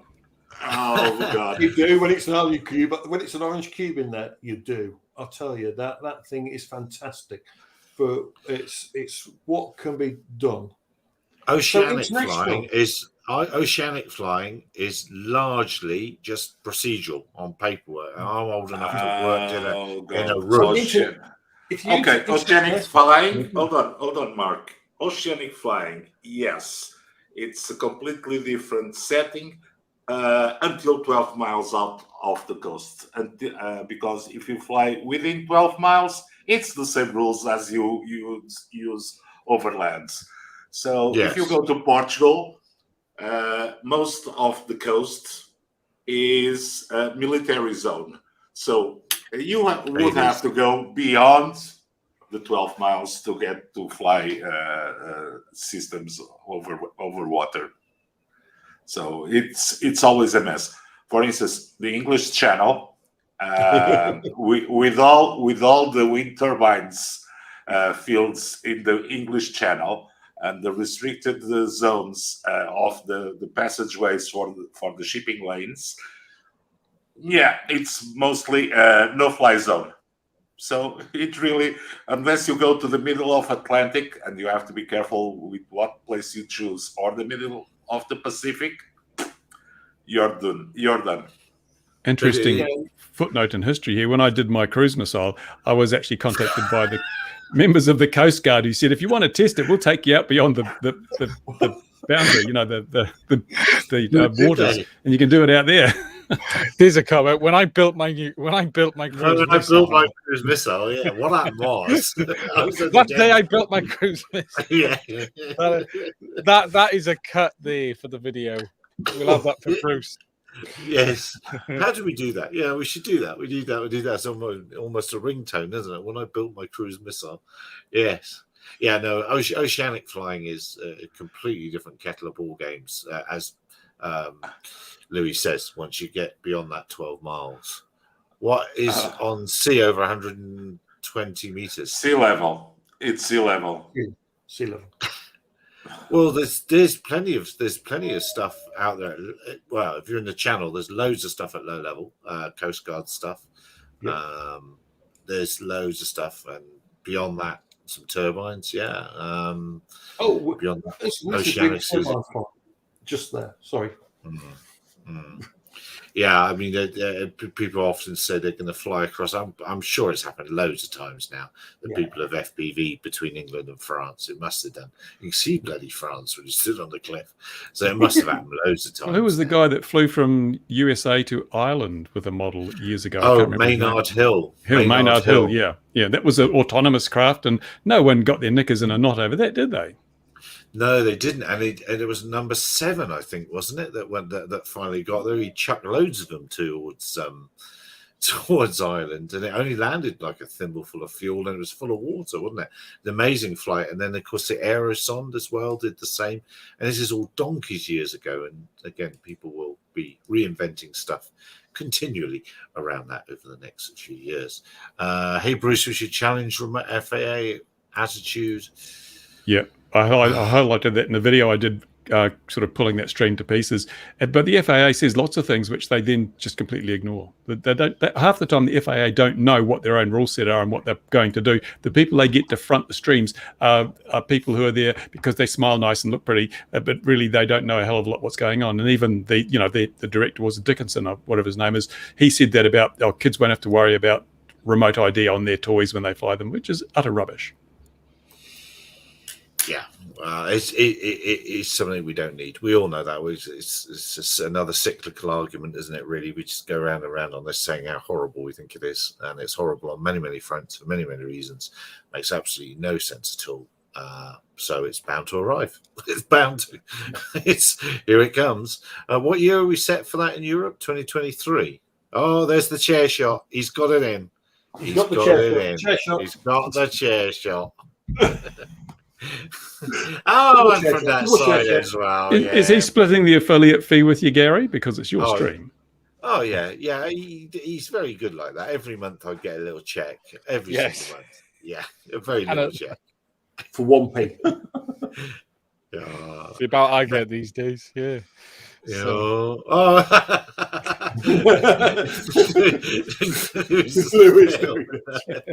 Isn't that anticlimactic, eh? Not even any writing on it. No, that really didn't work. He hasn't got the chair key. So we are definitely beginning to talk nonsense. What else have we seen before we depart? Beginning to talk. Have you not been here at the start of the stream? Yeah, true. Yeah.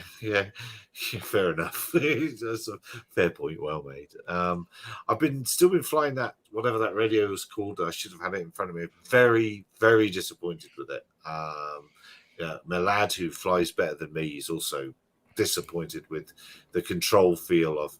You can tell cheap knobs don't work. That's all I'll say. And it's definitely what was caused. See, I've got a question now for Bruce, probably, and maybe Ian. Who knows? When the sticks are a little bit jumpy and stuff, and a bit notchy, a little bit doing their own thing. Which part of the pot would be doing that? Because is it mechanically or electrically? Yeah, they could be. Holes. Yeah, I don't know. Which remote is it again? Is it the SK? It's the one that looks like the H16. H16. So yeah, what is jumping in there? If you calibrated it, you have calibrated. The pots could be dirty. No. Calibration. You got it there, Gary. What's it look like? I'll be back. Now, Gary has to do RTC, return to China. It's the best solution. Well, it depends. If it's Hall effect sensors, the issue will be they won't be using Hall effect in those. It'll be cheap carbon film pots, and they've probably got dirt in them or whatever. But it may also be that the radio link itself is so bad that they're getting intermittent latency, which makes it look like it's all jittery. Or just good old jitter. Yeah. That's it. Yeah, I can do that really good when I've not got my pills on. He's going to crash it now. And thank you for joining us. That's the end of the stream for tonight. I'll look at it. Just go. It comes back to nothing. If you like any of these decorative products you see on the screen behind where Gary sits, then there are links in the description. Look at all those transceivers up on the top shelf. Gary spent a lot of time laying out. Right, it's the one that looks like the DJI, the SYK. Is it SYK? SIKI? Skydroid H16. Is that a rubber boot around the stick, is it? It is. Wow, that's flash. Yeah, but it's not the H16 because there's a different version of that one. H12. Sorry, I beg your pardon. H12. Let's have a look. Skydroid H12. I may have one of those. I think I've got one in a box somewhere I've never even opened. But what? So, Hall effect. So, please, for dummies, explain what's behind these sticks anymore. It's not a couple of pots, is it?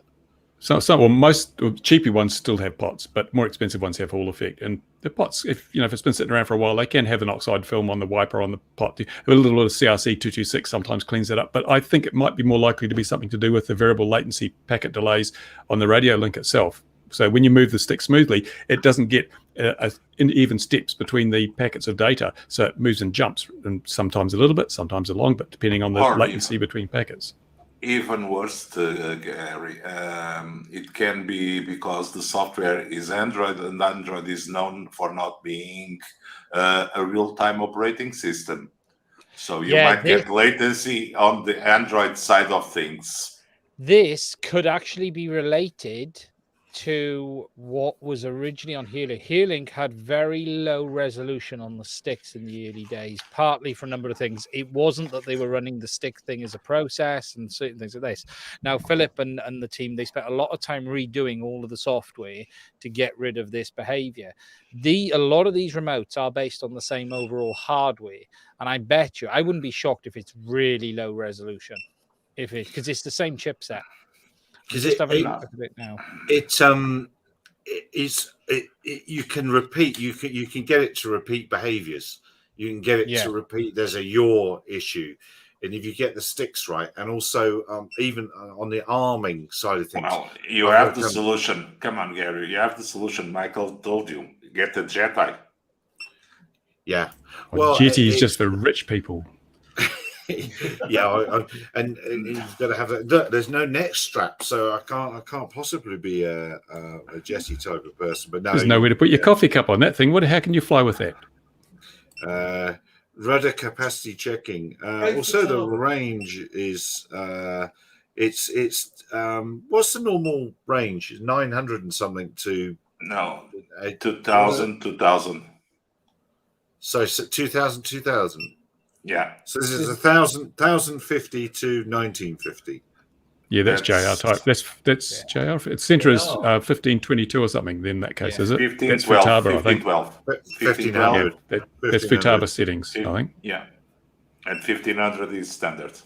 Yeah. Because I'm just seeing if I can actually. I haven't thought to actually watch the. Can't really see that.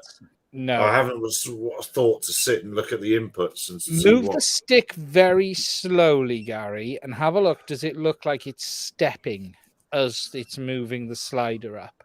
Or lift the boots and get an air compressor. Yeah, that's another solution. Because I mean, there is obviously a very, very, very slight chance it's the ham-fisted arse trying to fly the thing. I mean, obviously there's a very, very slight chance it's that. That paints a very weird picture in my mind.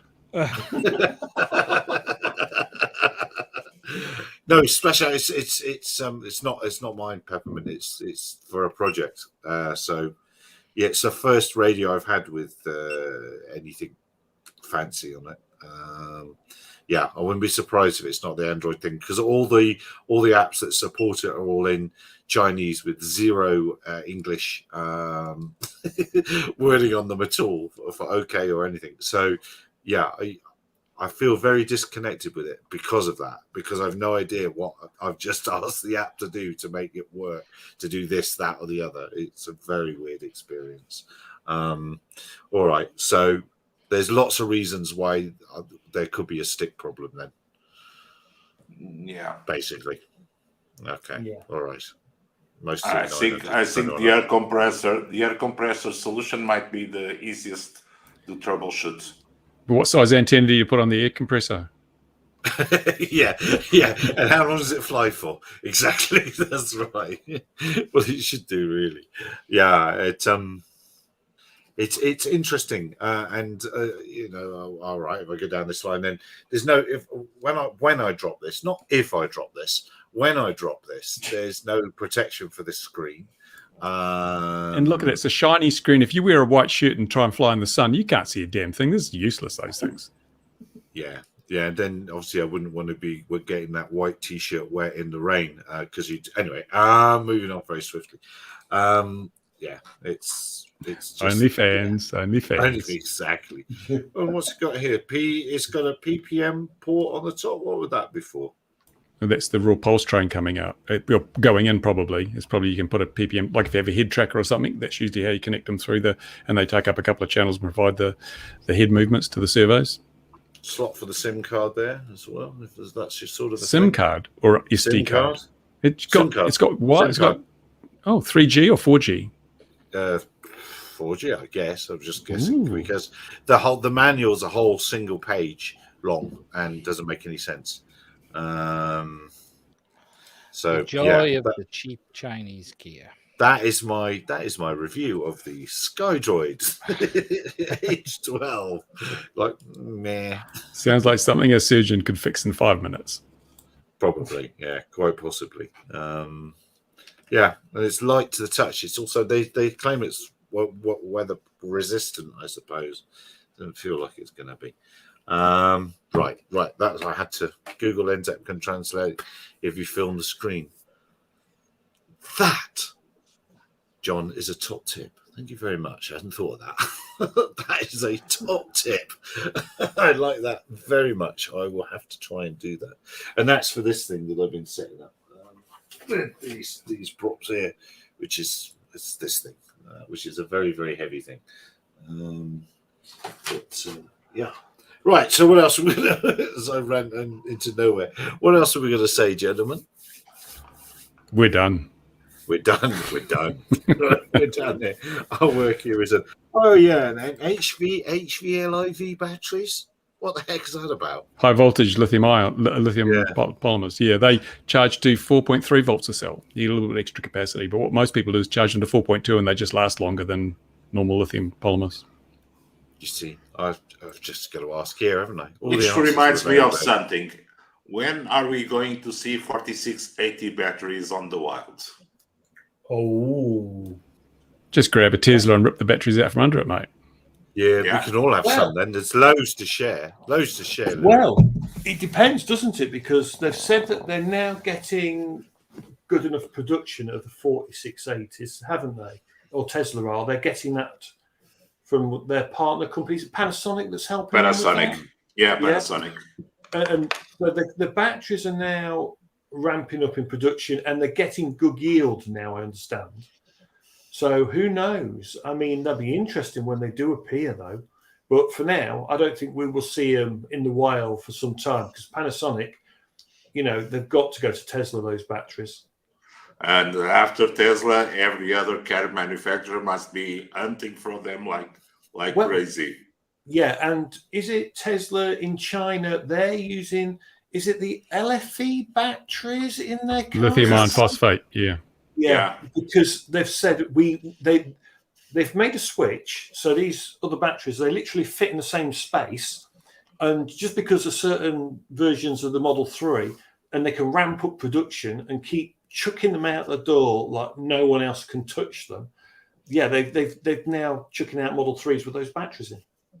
But the thing is, apparently they cannot sustain every charging or every discharging. So it's mainly capacity that's lower. They've got a lower energy density, both volume and weight, but they're much safer. Apparently you can drive a nail through them and they won't catch on fire. So if you want to drive nails through your car battery, these are the ones to choose. And you can charge them a lot to the higher capacity as well. You can take them to the top end of their ability, and they are lasting. They're not bad. They can't be put in the play. They can't be put in the performance versions of the cars because they don't give enough current quick enough. So they're only going in the non-performance versions. But if you get a car with them, you shouldn't worry because they'll be fine. But yeah, I think when the 4680s arrive for the rest of us, that would be interesting. Oh, Mark, I would be so disappointed that my Tesla does not do 1.8 seconds, 0 to 60. Oh, drive it off a cliff. Oh, God.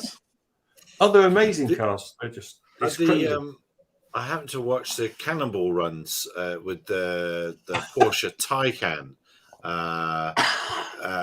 across America, and what was interesting about that, there's a 2-hour video if you can find it. Again, preparation or thinking about it, of a lad driving, or a group of youngsters driving this Taycan across America, and how the charging systems weren't coping with the batteries unless there were absolute specific temperatures for the 250 kilowatt, 300 kilowatt super rapid chargers.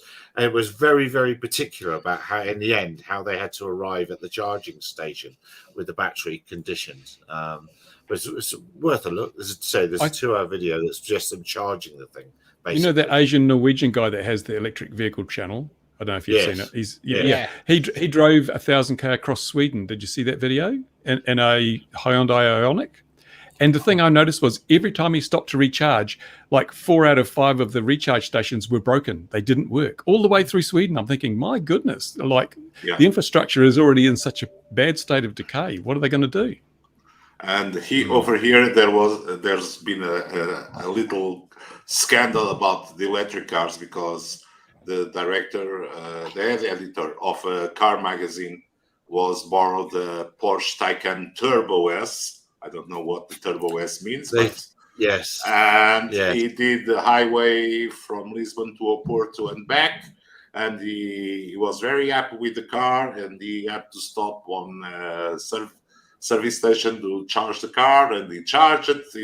He was very happy. It took 40 minutes to recharge the battery. Oh, good. And when he got home, he got the bill of the electricity. And he did these calculations, and apparently it would be cheaper for him to have go to Oporto and back on a Porsche Carrera 911, driving at the same speeds. Yeah. So the guys at Tesla got it with the charging stations. Yeah, and you have countries but most countries have huge fuel taxes, which makes it cheaper for electric. I mean, it must be an exception. I'm sure that if you're in somewhere like those countries where what's the place overseas with Iran or Iraq, where it's like 23 cents a gallon, there's no point in having an electric car there. Hey, hold on. I'm paying petrol at €2 per liter. So shut up. So we're paying nearly that here. I thought oil prices were bad, but they're about the same then, I should think, by the time comes. Oh, you see, it's the electricity prices that are high where Louis is because they charge so much for those damn wind turbine inspections. Yeah. Oh, God. Well, otherwise, how on earth do they keep the beaches cool there if they don't have those big fans running the wind? Yeah. How's that work otherwise, Yeah. Dyson's making a bladeless one just for the beach. And don't forget the wind turbines here work on reverse, so they don't produce electricity. They generate wind. Yes, exactly. You've got to soak up all the power from those solar arrays somewhere. Yeah. Well, so I've got Hornsea, just one of the wind farms. It's like an hour from me. Hornsea is just off the east coast. It's massive. It does create a lot of wind, I'll tell you. Makes it very, very drafty along our coast. Yes. Funny enough, this wind turbines and why the North Sea is one of the best places in the world was my lesson plan last week for my primary school children. But anyway, that's another story. So as the climate changes and it gets windier, can we use them to actually mitigate the winds so we won't have the big gale force winds anymore? Just blow the other way and just cancel out? There's a thought for the climate change people. Surely, if we've got enough of them, we can turn them all the same direction and start spinning the Earth the other way round, and then put time back. Isn't that how it works? It's easy. You just put a couple of nuclear power stations to power the wind turbines. Well, you know what? All this climate change talk, all I hear is blah blah blah blah blah. Funny enough, talking about nuclear power stations, I reckon here in the UK we're going to have small nuclear power stations. Anything where Boris and his friends can make a little bit of money on the side, you'll have. The UK is going hydrogen. We said last week it's going hydrogen, mate. It's the fuel of the future. No, they reckon that some of the last coal power stations. Hydrogen. What they're going to do is demolish them, put small nuclear power stations in. Wind. Very good, John. He's on form. Wind scenario. Very good. Right. We are definitely. Oh, that 70p a litre for gas. Oh, well, here. So how much were you paying, Louis? €2 a litre? Yeah. That's so I suspect if you walked into a gas station in South Dakota and said, "Can I have a litre of gas?" they'd say, "What's that?" They do gallons over there, don't they? So in the UK, yes. I think I pay 146 a litre at the minute. I'm paying roughly. Shut up. That's diesel. That is diesel. And my car really likes gasoline a lot. We're he a pound loves a litre, gasoline. I think, we're a pound a litre. But that's relative to earnings as well. You know, we don't have the earnings that you have. What makes you think I earn anything? What's your average house price in terms of gallons or litres of fuel? That's a good metric. About 45 kilometres to the house. The house, something like that. Yeah, something like that. Right, we are talking nonsense. Going once, going twice. Divya, wherever you are in the world, be safe out there. We will return next week with nothing to do with drones, just general nonsense as ever. Look after yourselves. We'll see you at 2100 GMT next week. Cheers for now. Bye bye.